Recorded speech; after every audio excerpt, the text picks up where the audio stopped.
காலை நேர பிரதான செய்திகளின் ஊடாக நர்மதா சிறில் முதலில் தலைப்பு செய்திகள். கல்வித்துறையில் பாரிய மாற்றம். இந்த ஆண்டில் 30,000 புதிய ஆசிரியர்களுக்கு நியமனம் வழங்க நடவடிக்கை. கனடாவிற்கு செல்வோருக்கு அமெரிக்கா விடுத்துள்ள கடும் எச்சரிக்கை. இனி விரிவான செய்திகள்.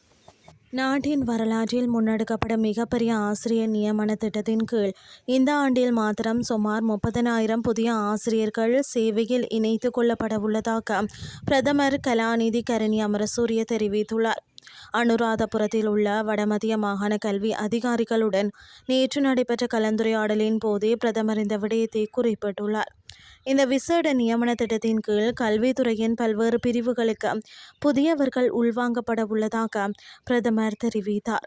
அதன்படி 23,000 பட்டதாரிகளும் தேசிய கல்வியற் கல்லூரிகளில் பயிற்சி பெற்ற 610 ஆசிரியர்களும் கல்விக்கான பிரத்யேக பட்டங்களை முடித்த பட்டதாரிகளும் இதில் உள்வாங்கப்படுவர். மேலும் கல்வித்துறையில் மேலும் வலுப்படுத்துவதற்காக எதிர்காலத்தில் கல்வி நிர்வாக அதிகாரிகள் மற்றும் ஆசிரியர் ஆலோசகர்களை படிப்படியாக நியமிக்க அரசாங்கம் திட்டமிட்டுள்ளதாக அவர் தெரிவித்தார்.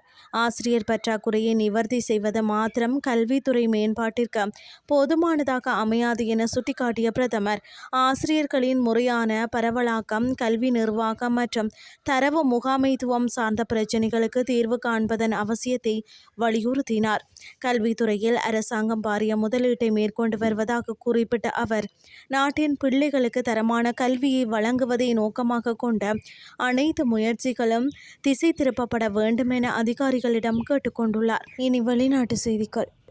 கனடாவிற்கு செல்வோருக்கு அவசர எச்சரிக்கை ஒன்று விடுக்கப்பட்டுள்ளது.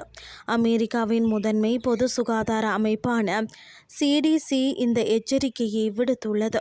கனடாவின் மெனிடோபா மாகாணத்தில் ஹெபடைடிஸ் A எனும் கல்லீரல் அழற்சி நோய் வேகமாக பரவி வருவதை அடுத்து இந்த எச்சரிக்கை விடுக்கப்பட்டுள்ளது. இதன் அடிப்படையில் தீவிரமாக பரவக்கூடிய இந்த தொற்று குறித்து பயணிகள் விழிப்புடன் இருக்க வேண்டும் என தெரிவிக்கப்பட்டுள்ளது. மெனிடோபா மாகாணத்தில் 2025 ஏப்ரல் மாதம் தொடங்கிய இந்த நோய் பரவல் தற்போதும் தொடர்ந்து வருகிறது.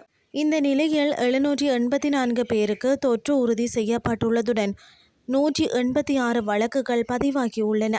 அத்தோடு 165 பேர் தீவிர சிகிச்சைக்காக அனுமதிக்கப்பட்டுள்ளதுடன் இதுவரை 4 பேர் உயிரிழந்துள்ளனர் என தெரிவிக்கப்படுகிறது. இந்த வைரஸ் தொற்று பொதுவாக மலவாய் வழி பாதை மூலமாகவே பரவுவதுடன் கைகளை சரியாக கழுவாமல் இருப்பது, அசுத்தமான உணவு மற்றும் நீர் ஆகியவற்றால் எளிதில் தொற்றுவதாக குறிப்பிடப்பட்டுள்ளது. தகுதியுடையவர்கள் அனைவரும் ஹெபடைடிஸ் A தடுப்பூசி போட்டுக்கொள்வது அவசியம் எனவும், கழிவறையை பயன்படுத்திய பிறகு உணவுக்கு முன்பும் கைகளை சோப்பு போட்டு நன்றாக கழுவ வேண்டும் எனவும் அறிவுறுத்தப்பட்டுள்ளது. காய்ச்சல், பசியின்மை, கொமட்டல், வாந்தி, வயிற்றுப்போக்கு மற்றும் அடர் நிறத்தில் சிறுநீர் கழித்தல் ஆகிய இதன் முக்கிய அறிகுறிகள் என தெரிவிக்கப்பட்டுள்ளது. இந்த அறிகுறிகள் தென்பட்டால் உடனடியாக மருத்துவ உதவியை நாடுமாறு பொதுமக்களுக்கு தெரிவிக்கப்பட்டுள்ளமை குறிப்பிடத்தக்கது. இத்துடன் செய்திகள் யாவும் நிறைவடைகின்றது. அடுத்த இரவு 8:30 எதிர்பாருங்கள். நன்றி.